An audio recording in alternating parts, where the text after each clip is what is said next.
João, capítulo 6. Depois disso, Jesus navegou pelo mar da Galileia, também chamado de Tiberíades.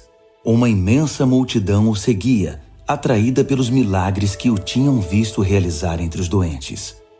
Quando chegou ao outro lado, ele subiu a uma colina e sentou-se, cercado por seus discípulos. A festa da Páscoa, celebrada anualmente pelos judeus, se aproximava.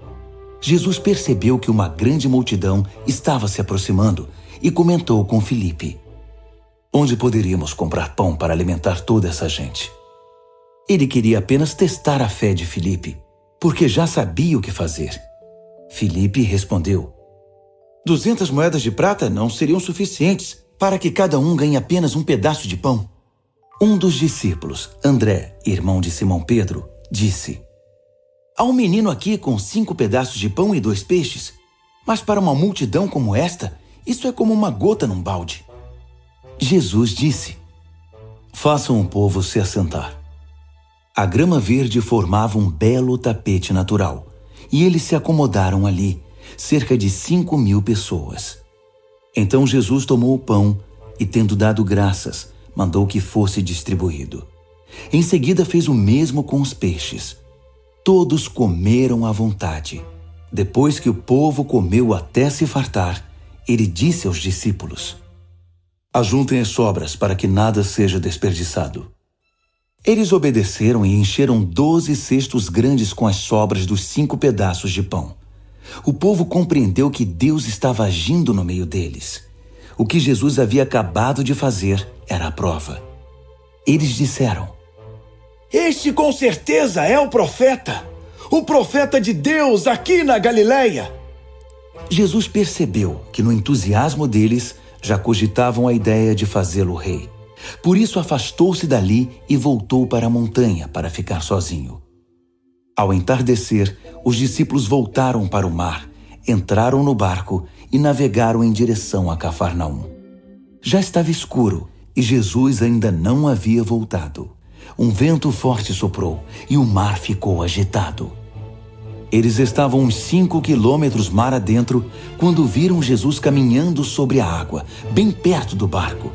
Ficaram apavorados, mas Jesus os tranquilizou. "Sou eu, está tudo bem. Não fiquem com medo." Então eles o receberam no barco e pouco depois chegaram à terra, no lugar exato a que pretendiam chegar. No dia seguinte, a multidão que havia ficado para trás percebeu que havia só um barco e que Jesus não tinha voltado com os discípulos. Eles tinham visto o barco sair sem Jesus, mas havia barcos de Tiberíades por perto na hora em que eles comiam um pão abençoado pelo Senhor. Assim, quando perceberam que não havia voltado, entraram nos barcos de Tiberíades e foram para Cafarnaum à procura dele.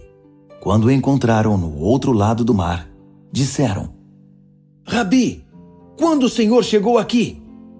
Jesus respondeu: "Vocês vêm à minha procura não porque viram Deus no que eu fiz, mas porque enchi a barriga de vocês e de graça. Não gastem energia lutando por comida perecível como aquela. Trabalhem pela comida que permanece, comida que sustenta a vida eterna, comida que o Filho do Homem providencia. Ele e o que ele faz são permanentes, porque tem a garantia de Deus, o Pai." Eles disseram: "Muito bem, o que temos de fazer então para realizar as obras de Deus?" Jesus respondeu: "Confiem naquele que Deus enviou. Se passarem a segui-lo, ele os envolverá na obra de Deus." Eles pediram: "Dá-nos um sinal que diga quem és, uma pista sobre o que está acontecendo. Então seremos teus seguidores. Mostra-nos o que podes fazer. Moisés alimentou nossos antepassados com pão no deserto e as Escrituras dizem, ele deu a eles pão do céu para comer." Jesus respondeu: "O real significado dessa passagem não é que Moisés deu pão do céu ao povo, mas que meu Pai está agora oferecendo a vocês pão do céu, o pão verdadeiro. O pão de Deus desceu do céu para dar vida ao mundo." Eles pediram: "Então, queremos esse pão agora e sempre." Jesus disse: "Eu sou o pão da vida. Quem vem a mim não terá mais nem sede nem fome. Digo isso com toda clareza, porque vocês, ainda que me tenham visto em ação, não acreditam em mim. Aquele que o Pai me dá, virá correndo para mim. E uma vez que essa pessoa esteja comigo, eu aguardarei. Não permitirei que ela se vá. Desci do céu não para seguir meus caprichos, mas para cumprir a vontade daquele que me enviou. Posso resumir assim essa vontade. Toda a tarefa de que o Pai me incumbiu será concluída, sem a omissão de um único detalhe, para que no fim dos tempos tudo esteja como deve ser. É isto que o meu Pai quer. Que quem vir o Filho, acreditar nele e no que ele faz, e tornar-se seu seguidor, entre na vida verdadeira, a vida eterna.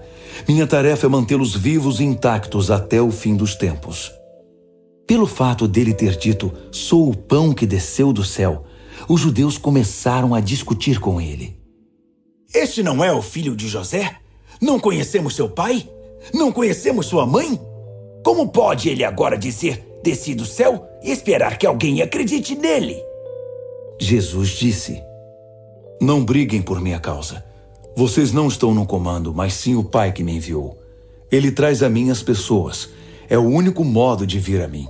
Só assim realizo o meu trabalho, reunindo as pessoas e preparando-as para o fim. Foi o que os profetas quiseram dizer quando escreveram. Eles todos serão pessoalmente ensinados por Deus. Quem quer que tenha passado algum tempo ouvindo o Pai, ouvindo de verdade e aprendendo, vem a mim para ser ensinado pessoalmente, para ver com os próprios olhos e ouvir de mim com seus ouvidos, pois tudo recebi diretamente do Pai. Ninguém viu o Pai, a não ser aquele que convivia com ele, e vocês agora podem ver a mim. Digo isso agora da maneira mais sóbria e solene. Quem crer em mim tem vida verdadeira, vida eterna. Eu sou o pão da vida. Seus antepassados comeram um pão do céu no deserto e morreram. Mas agora está aqui um pão que verdadeiramente veio do céu. Quem comer desse pão jamais morrerá. Eu sou o pão vivo que desceu do céu. Qualquer um que comer desse pão viverá, e para sempre. O pão que dou ao mundo, para que possam comer e viver, sou eu mesmo, um ser de carne e sangue. Os judeus ficaram alvoroçados outra vez. Como pode este homem servir sua carne numa refeição? Mas Jesus não deu confiança a eles e prosseguiu. Só depois que comerem e beberem carne e sangue, a carne e o sangue do Filho do Homem, vocês terão vida interior. Quem tiver um desejo sincero por essa comida e bebida, obterá a vida eterna e estará pronto para o dia final. Minha carne é verdadeira comida e meu sangue é verdadeira bebida. Ao comer minha carne e beber meu sangue, vocês vão estar em mim e eu em vocês. O Pai que é vivo me enviou aqui. Assim vivo por causa dele, para que quem fizer de mim uma refeição possa viver por minha causa. Esse é o pão do céu. Os antepassados de vocês comeram pão e mais tarde morreram. Quem come desse pão viverá para sempre. Tudo isso foi dito enquanto ele ensinava na sinagoga de Cafarnaum. Muitos de seus discípulos ouviram isso e disseram: é um discurso duro demais de engolir. Jesus percebeu que eles estavam tendo dificuldade com o assunto e disse: ficaram arrasados com o que disse? O que aconteceria se vocês vissem o Filho do Homem subindo para o lugar de onde veio? O Espírito pode criar vida. Músculos e força de vontade nada fazem acontecer. Cada palavra que lhes digo provém do Espírito e é capaz de criar vida. Mas alguns de vocês são resistentes e se recusam a ter parte nisso. Jesus sabia desde o início que alguns não iriam segui-lo de fato. Sabia também quem iria traí-lo. Ele continuou: foi por isso que antes eu disse a vocês que ninguém é capaz de vir a mim por conta própria. Vocês vêm a mim apenas como uma dádiva do Pai. Depois disso, muitos discípulos o abandonaram. Não queriam mais nenhuma ligação com ele. Então, Jesus deu aos 12 a mesma oportunidade. Vocês também querem me abandonar?